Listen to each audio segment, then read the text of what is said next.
அடுத்தபடியாக இது பற்றி பேசுவதற்காக பத்திரிகையாளர் சுவாமிநாதன் அவர்கள் நம்மோடு இணைப்பில் இருக்கிறார். சார், இணைப்பில் வந்தமைக்கு மிக்க நன்றி. இப்போ திரு அழகிரி அவர்கள் பேசிய காட்சிகளை நம்ம பார்த்தோம். முதல்ல நீங்க இந்த பேச்சை எப்படி பாக்குறீங்க? நிச்சயமாக இது தேர்தல் நேரம். தேர்தல் நெருங்குவதனால் காங்கிரஸ் கட்சிக்கும் தன்னுடைய கூட்டணியில பேர வலிமையை உயர்த்தணும், முதல்ல அதிகமான எண்ணிக்கையில போட்டியிடணும் அப்படிங்கிறத எந்த ஒரு அரசியல் கட்சியாக இருந்தாலும் அதை விரும்புவாங்க. அந்த வகையில காங்கிரஸ் தன்னுடைய வேலைகளை தொடங்கியிருக்காங்க அப்படின்னு தான் பாக்குறேன். ஏற்கனவே காங்கிரஸ் கட்சியினுடைய சட்டமன்ற குழு தலைவர் ராஜேஷ்குமார் எம்எல்ஏ, கிள்ளியூர் தொகுதியினுடைய எம்எல்ஏ, அவர் இதே குரலை தான் பேசியிருந்தார். அதுல இருந்து சில வாரங்களுக்கு பின்பு மறுபடியும் KS அழகிரி அவர்கள் இதே போன்ற குரலை பேசுறாரு. இது முழுக்க முழுக்க காங்கிரஸ் கட்சி தங்களுக்கு கூடுதல் சீட்டு வேணும் அப்படிங்கிற ஒரு எண்ணத்துல பேசுறாங்க. நல்லா நமக்குலாம் நினைவுல இருக்கலாம், கடந்த சட்டமன்ற தேர்தலின் போது KS அழகிரி அவர்கள் தான் மாநில தலைவராக இருந்தாரு. அப்ப அந்த 2021 சட்டமன்ற தேர்தல்ல ஒதுக்கப்பட்ட மொத்த தொகுதிகளே 25 தொகுதிகள் தான். அப்ப கூட அழுதுகிட்டே வெளியில வந்து ரொம்ப மன முருகி பேசலாம் செய்திருந்தார் KS அழகிரி அவர்கள். வெறும் 25 தொகுதிகள் தான் அப்ப ஒதுக்கப்பட்டுச்சு. அதுல 18 சீட்டு ஜெயிச்சிருந்தாங்க, நல்ல ஒரு வெற்றி தான். ஆனா அந்த வெற்றிக்கு பின்பு நீங்க பாத்தீங்கன்னா கூட ஈரோடு கிழக்கு இடைத்தேர்தல், அந்த இடைத்தேர்தல்ல EVK இளங்கோவன் அவர்களுடைய மறைவுக்கு பிறகு அந்த தொகுதியும் விட்டு கொடுத்துட்டாங்க. அப்ப வந்து தொடர்ச்சியா அவர் அதைத்தான் அந்த ஒரு வார்த்தையில குறிப்பிடுறாரு KS அழகிரி அவர்கள், கரும்பை தொடர்ச்சியா சுவைக்கிறது திமுகவா இருக்கு, சக்கையை மட்டும்தான் காங்கிரஸ் வச்சுக்குதுங்கிற மாதிரி. அவங்களுக்கு கொடுத்ததே குறைவான தொகுதிகள் தான், வெறும் 25 தொகுதிகள் தான் போட்டிட்டாங்க 21 தேர்தல்ல. அதுல 18 ஜெயிச்சப்ப கூட அந்த ஈரோடு கிழக்கையும் வாங்கிக்கிட்டாங்க. காங்கிரஸ் கட்சிக்கு ஒரு நெருக்கடியான காலகட்டம். ஏன்னா அவங்க வந்து 1967க்கு முன்பு வரை ஒரு ஆட்சி கட்டில இருந்த ஒரு இயக்கம்.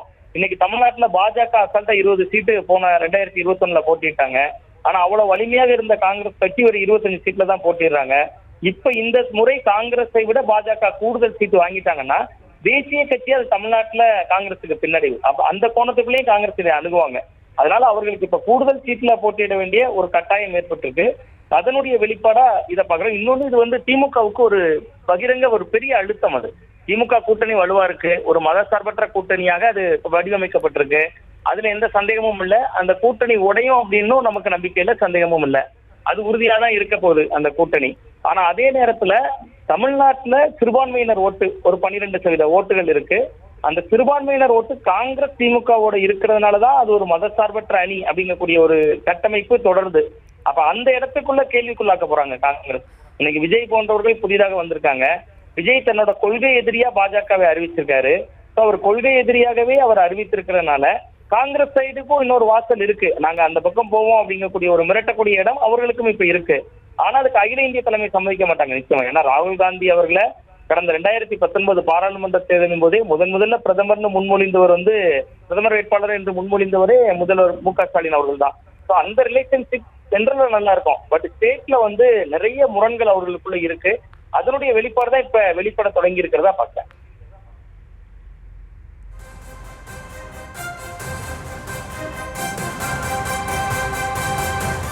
சார், இப்ப நீங்க பேசுறப்பே தெளிவா சொல்லியிருந்தீங்க, அதாவது காங்கிரஸ் வந்து அதிக தொகுதிகளுக்காகத்தான் இதை முன்னெடுத்திருக்காங்க, கூட்டணி மாறுறதுக்கான வாய்ப்பு இல்லை அப்படின்னு.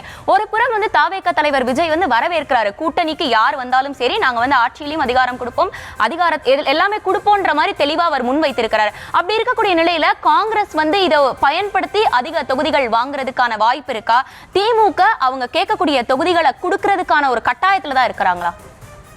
ஆமா, நிச்சயமா வரக்கூடிய தேர்தல்ல காங்கிரஸ் தன்னுடைய பேர வலிமையை உயர்த்துகிற இடத்துலதான் இருக்கு. ஏன்னா திமுகவுடைய தொடர் வெற்றியை நம்ம இன்னொரு கோணத்துல பார்க்கணும். கடந்த 2019 பாராளுமன்ற தேர்தலா இருக்கலாம், 21 சட்டமன்ற தேர்தலா இருக்கலாம், 24 பாராளுமன்ற தேர்தலா இருக்கலாம். இந்த எல்லா வெற்றிக்கு பின்னாடியும் அந்த கூட்டணி தான் முக்கிய காரணம். திமுக ஒண்ணு மக்கள் பணி செய்திருந்தாலும் அதை தாண்டி ஒரு மதசார்பற்ற அணி, அது ஒரு அனைத்து தரப்பு மக்களுக்குமான அணி, ஒரு சமூக நீதி சமத்துவ அடிப்படையில கட்டமைக்கப்பட்ட அணி அப்படிங்கக்கூடிய ஒரு தோற்றம், ஒரு பிம்பம் அல்லது அப்படியான செயல்பாடுகள், இதன் மூலமா கிடைத்த வெற்றி தான் அது. அப்ப அந்த கூட்டணியை தக்க வைக்கிறதுங்கிறது திமுகவுக்கு ரொம்ப முக்கியமானது.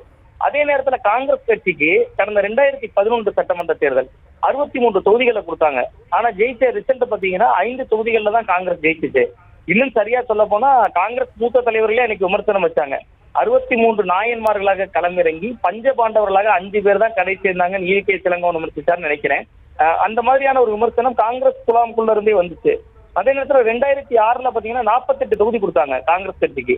அப்ப 34 சீட்டு ஜெயிச்சிருந்தாங்க. ஆனா திமுகவோட நிலைமை என்னாச்சு? வெறும் 132 சீட்ல தான் போட்டிட்டாங்க. அது ஒரு மைனாரிட்டி அரசா தான் அமைஞ்சிச்சு. கடைசி வரை ஜெயலலிதா அவர்கள் அதிமுகவுடைய அன்றைய பொதுச் செயலாளர் அன்றைய திமுக அரசு மைனாரிட்டி திமுக அரசுன்னு ஒவ்வொரு வார்த்தையிலும் விமர்சனம் செஞ்சாங்க. ஸோ அப்ப காங்கிரஸுக்கு கூடுதல் சீட்டு கொடுப்பது ஒன்றில் அவர்களுடைய வெற்றி வாய்ப்பு கொஞ்சம் குறையுது, அல்லது திமுகவை ஒரு மைனாரிட்டி நிலைக்கு தள்ளுது. இது ரெண்டையும் நமக்கு உதாரணம் 2006 தேர்தலையும் 2011 தேர்தலையும் ஒப்பிடுகிற பொழுது ஒரு உதாரணம். அதனால திமுக கவனமா களமாடுவாங்க. உடனே காங்கிரஸ் கேட்கிறது என்பதனால ஒரு அபரிமிதமான தொகுதிகளை தூக்கி கொடுத்துட மாட்டாங்க. அதே நேரத்துல திமுக தலைமைக்கு டெல்லியில நல்ல ரிலேஷன்ஷிப் இருக்குல்ல. இப்ப ராகுல் காந்தி அவர்களோடு அண்மையில பீகார்ல வாக்கு திருட்டுக்கு எதிராக அவர் நடத்தின அந்த பேரணியில் போய் தமிழக முதல்வர் மு க ஸ்டாலின் அவர்கள் கலந்துக்கிறாரு. அங்க போகின்ற இடத்துல ஒரு வார்த்தையை சொல்றாரு, இந்தியாவினுடைய வழக்கறிஞராக ராகுல் காந்தி இருக்காருங்கிறாரு. இதெல்லாம் டெல்லியில் இவர்கள் இருவருக்கும் இடையில நல்ல ஒரு உறவு இருக்கு.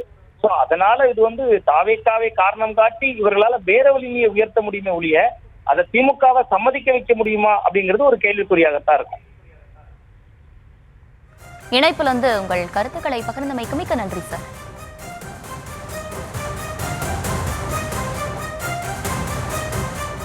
தாவேக மாநாட்டில் தாவேக தலைவர் விஜய் கூட்டணி பற்றி பேசிய காட்சிகளை மீண்டும் ஒருமுறை பார்க்கலாம்.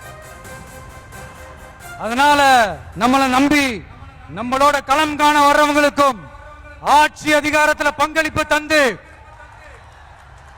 அதிகார பகிர்வு செய்யப்படும். 2026 ஆண்டு ஒரு புதிய அரசியல் களத்தின் புத்தாண்டு.